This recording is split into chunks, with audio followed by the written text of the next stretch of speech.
In the 1880s and 1890s, the unrest and disaffection about the changes in the U.S. economy start to break out into movements, some of them organized, some of them disorganized. And initially, these movements take place in rural areas, areas that are the most hard hit by the transformations of the new economy, and areas where those transformations seem the most negative. And collectively, we call these movements populism. Now, technically, not all of these movements were part of, for instance, the Populist Party, or the People's Party, as it's specifically known, that runs candidates in national elections in the 1892 and 1896 elections. But they're all part of the same process, the same larger process of growing criticism of and desire to transform the course of American capitalist development. So let's take a little bit of a closer look at the populist movement. So to understand the populists, let's quickly refresh our memories about a couple of the large-scale processes that are in particular hurting farmers especially during the late 19th century. One is that the shift to the gold standard and a gradual decrease in prices around the economy has an especially large impact on farmers. Typically, they produce one marketable commodity, and that commodity is almost always dropping in price over these decades. Whether we're talking about cotton or wheat or livestock, in all cases, what happens is that as the number of dollars, gold dollars now, in the economy shrinks relative to the increasing quantity of goods, the price of individual goods is falling. Now, another side of this process, which is also pushing in the same direction in terms of prices, is that more and more producers are entering the market. And their goods, the things they make, are being transported more and more efficiently. They're competing with each other. So a grain farmer is now not only competing with the other farmers in his North Dakota county, he's competing with wheat farmers from all around the world. A cotton farmer is not only competing with the other cotton farmers in Georgia or even in the South, he's competing with cotton farmers all around the world. Prices, which had been dropping because of currency shifts, are dropping even further because of efficiency and integration of markets. For individual farmers who, as I said, produce maybe one commodity that's marketable, this is especially hard, and it's especially hard because they tend to borrow money to get through the year.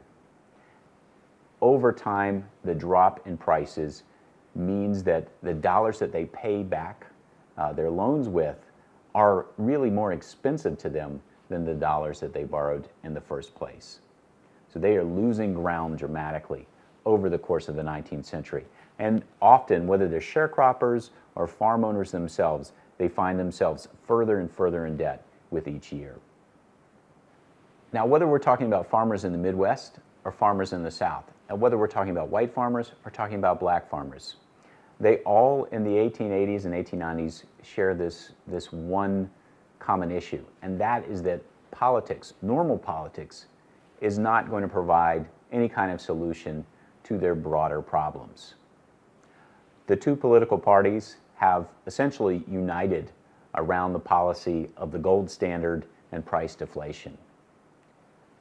And the two parties also are deeply beholden to some of the other institutions that seem to be hurting the welfare of farmers, in particular railroad companies and banks and other sources of credit. These are major contributors to politicians. These people are not likely to be the targets of any kind of reforming legislation, and in fact they're not. So farmers find that they need to go outside of normal politics. They start to organize in a variety of ways. In the Midwest, they organize something called the Grange, which is a farmers' association. It's in part about distributing better agricultural techniques, but it soon becomes a forum for political organization. Likewise, in the South and also in the Midwest, you have branches of the so-called Farmers Alliance springing up in the 1880s. Often related to the Grange, often people are members of both. This also becomes a political advocacy organization. And in fact, in the South, it becomes one of the few places where African American and white farmers and sharecroppers can meet. Branches of the Farmers Alliance are organized as the so-called Colored Farmers Alliance, but they work together with the White Farmers Alliance in many southern states to try to promote a common political and economic agenda. Now, what's in that agenda, you might ask? Well, there are some key economic reforms that farmers believe will help them. For instance, greater state and federal regulation of railroads and other corporations to ensure that small farmers are not charged unfair rates, for instance, for shipping their crops to market. New kinds of credit institutions are also proposed.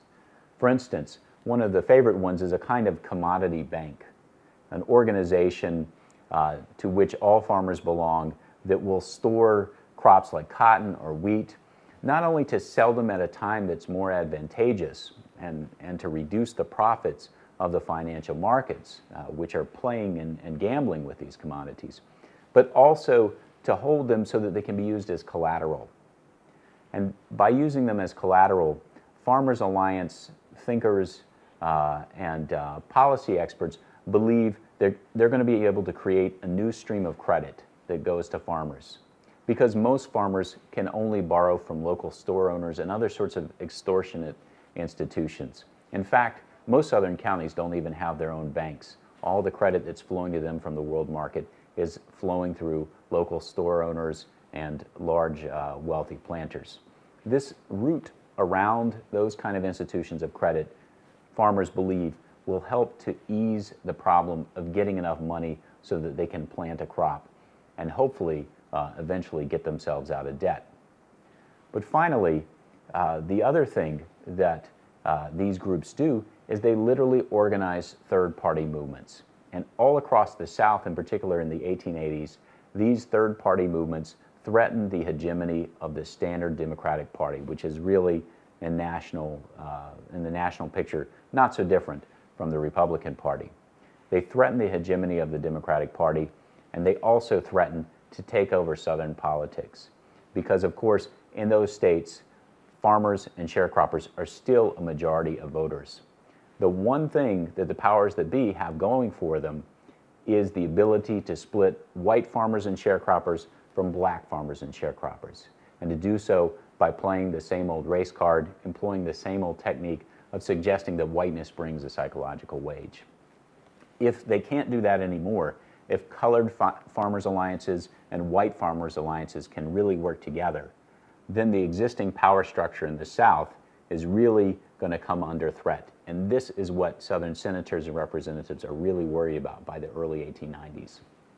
In 1892, the Farmers Alliance essentially morphs into something called the People's Party. The People's Party, or Populists as we come to know them, begins to run candidates in congressional and gubernatorial and eventually even the presidential races.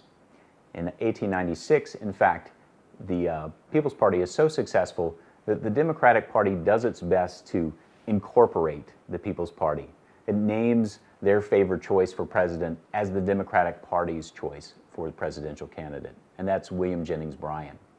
And Bryan, against the wishes of many of the gold-supporting insiders in the Democratic Party, makes so-called bimetallism, coining silver as well as gold to expand the monetary supply, the core of his platform.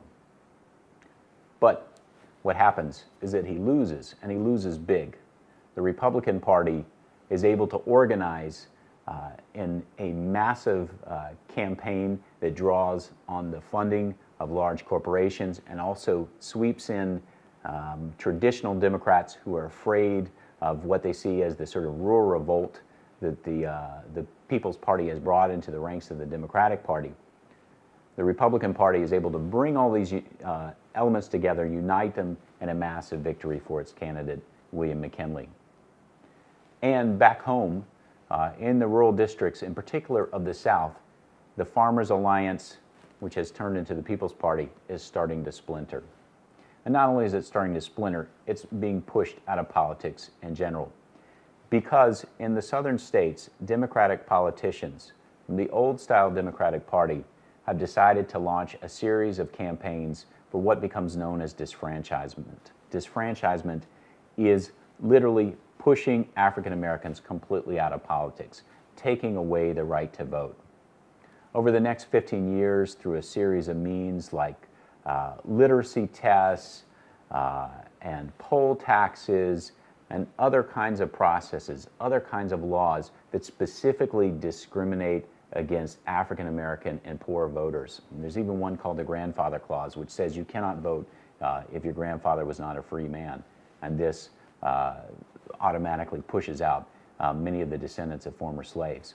All of these processes split white and black farmers, and they reduce the possibility for a third-party movement that will take away Democratic hegemony in the South. Ultimately, many of these same laws will disfranchise white sharecroppers and other poor whites, many of whom also will not be able to pay taxes, poll taxes, many of whom also will not be able to pass literacy tests.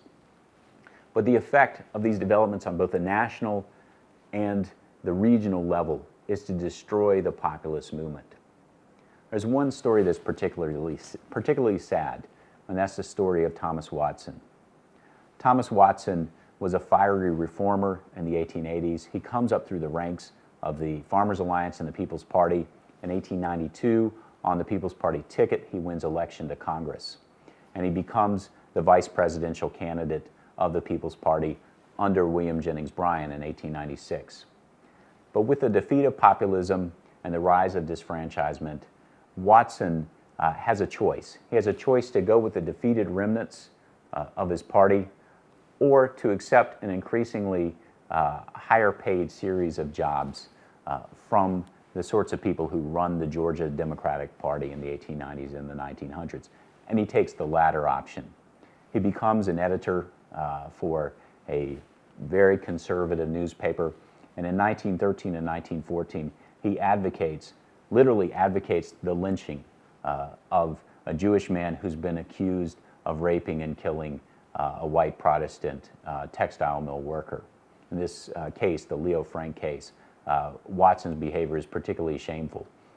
And though he will be elected a U.S. Senator, his name goes down in history as disgraced. He is, in fact, the bad version of what could come out in the aftermath of populism's defeat. The good version, of course, is that the ideas that populism represented did not die.